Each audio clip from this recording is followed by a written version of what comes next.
Hello, welcome. My name is Derek, and today I'd like to share with you some life hacks that I found useful. Let's dive right into it. So, one, if you don't have a place to sleep or you need a way to get back home and you have no money, no phone, and you don't know anyone, so the best thing to do is to walk into a nearby police station. They may be able to give you a place to sleep, some food, and even transport back home for free. If you can't find a police station and it's late and after business hours, then you'll find that most businesses have security guards at night. So find one and talk to them and explain to them your situation. They might be able to direct you to a warm place where you can sleep, and also they might give you security for the night for free. So that's something important to note. Also, if you're walking in the dark, I know this doesn't sound very logical, but avoid using a torch. Use a torch because you might fall into a ditch or a hole or anything like that. But most of the roads are safe. They don't have such kind of things. When you're in a very dark place and you have a torch, you are an easy target from very far away. Some people cannot see far at night, but when you have a torch, they can tell you're passing. Especially if you're in a dark, deep area, deep into maybe some village or something like that. Avoid using a torch. You can see a few meters ahead. Trust that and walk. Another one, if a dog is running after you, don't run away. I know your first instinct is to run away. That's not a smart move. So there are a few things you can do. Try playing with the dog. Most dogs, when they see you as a stranger, you're an enemy. You're a target they need to attack. But once you prove to them you're friendly, they're not going to attack. I saw someone use this tactic. You just play with the fingers and all that, and mouth sounds and everything. Make the dogs comfortable. Well, if you know this dog is dangerous and it's not going to respond to friendly things, act like you're picking up a stone or something to throw at it. Dogs notice that when you go down, they look at what you're trying to pick. So if they notice you're picking a stone, they might run away and not attack you. Well, if that doesn't work and you're in a place where there is soil, you're not in a paved area, just take the soil and throw it onto the dog's face. Once the soil gets into the eyes of the dog will stop chasing you and it will run away because it needs to see and not have things in its eyes as it's trying to chase you. So just remember, this works for most other animals other than dogs. Uh, the best option in most cases is not to run away. Most of the wild animals and domestic animals run faster than you. So uh, putting in some confidence and maybe making yourself big, trying to sound loud and acting like you're throwing something or anything like that might be more helpful than running away. Also, avoid touching the small puppies of dogs or the kittens of cats or the chicks of chicken, the turkey kid. Like avoid touching the youngs of animals. They are very defensive once they see you touching their young ones. Also, avoid eggs of wild birds. You might not think birds are dangerous, but there is this species of birds I know. Once you take their egg and it's just one. You just took one egg. They go and call their friends. And they come. They gang up on you like 20 to 100 birds. And they keep poking you in the head with their beaks and flying away. It's a dangerous experience. You don't want to go through that. So even if you see some wild egg somewhere, leave them alone. And if you are in a city, like if you're from a small village and you're coming to the city, first thing you need to know, you need to watch how you dress. And make sure you don't dress like you don't belong. I know this is hard because you don't know how to dress like the people here, but try. Try to blend in a little bit because scammers and thieves and everyone don't look for the locals. They look for visitors to mug and rob and con and everything. Try to walk like you belong there and find trusted people to ask for directions. Don't just ask for directions from anyone on the street. The trustworthy people to ask, find the shopkeepers, find a police officer, find the drivers of public transport and those who ride motorcycles. Don't find someone who's just lying on the street or seated somewhere or in a restaurant or uh, somewhere just loitering around. Avoid asking those kinds of people or someone who is just walking, no matter how good, how well dressed they are and all that. They will probably not lead you in the right direction. Or they might try to scam you or something like that. If you're also carrying cash, I know there are so many places to put cash, but I found one very nice place is your socks.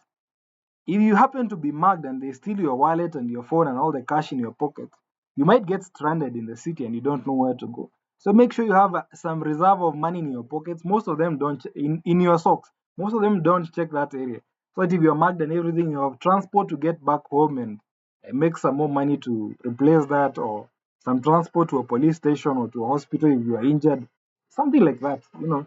That's a good thing to have. If you're hungry and you don't have money, people get hungry for various reasons. If you're in the village, it's very simple. Even if you don't know anyone, just walk into a house and tell them you're hungry. It's as simple as that. People are very kind and generous in the village, especially when it comes to food. So it's considered bad luck if you don't give a visitor the respect and everything that they deserve. So walk into that. If you're in the city, look for a restaurant. Obviously, you're asking me, how are you going to walk into a restaurant with no money and get food? Wait for the closing hours. These businesses and especially restaurants, they make food in excess. So sometimes by the time it's closing, they have extra food, and that food cannot be sold tomorrow. They need to make a fresh batch. So what they do is that they throw away the food. So you time the closing hours and you ask them whether there is food they are throwing away which they can give you. And so that you don't seem like a parasite and everything, you can offer to clean up the restaurant before it closes, and you can offer to do that every day, and they give you the food they're going to throw away. They're going to throw it away anyway, so it's not useful for them. And they might take you up on their offer. You can wash dishes, peel potatoes, do something, and they'll give you food daily. You can also walk into a nearby church or mosque. Some have food programs for the homeless. They can give you food, they can give you clothes and a place to stay for the night. So look out for something like that. Well, if you are just on a low budget, you have a house, you have a wife, you have kids, and you're on a low budget, and you just have enough money to buy groceries, but there is not enough for the month. If you are somewhere in a village, this trick might work very well.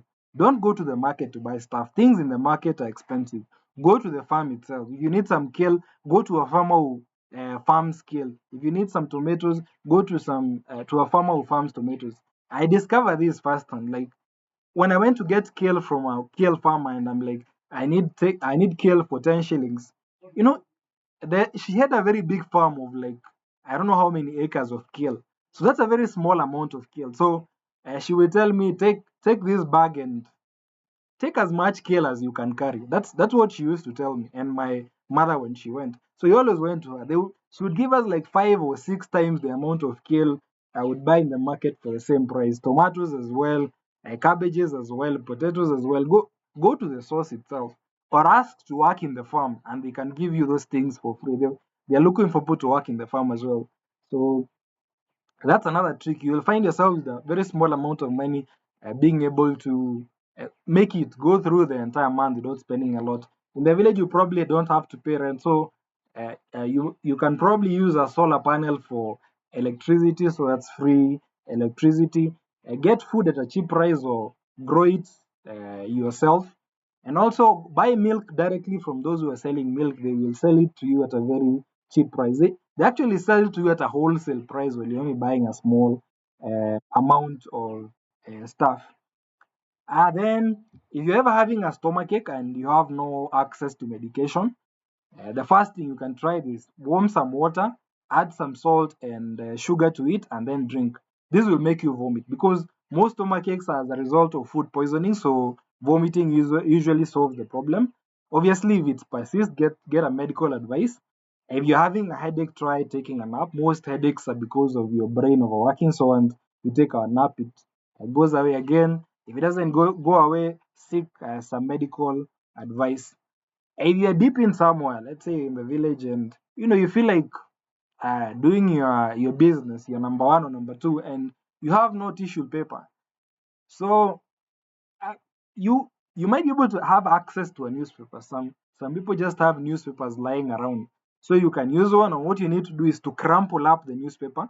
The newspaper in its original form is soft and slippery, so it's not good for as a tissue. But when you cramp it up, it gets some roughness of a tissue, and then it makes it such a way that if you put it in a toilet, it can actually be flushed. When it's smooth like that, it's hard to flush.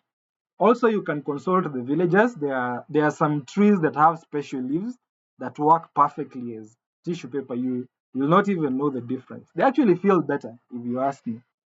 If you have no toothbrush and you dip in the forest or something like that, find a cypress tree.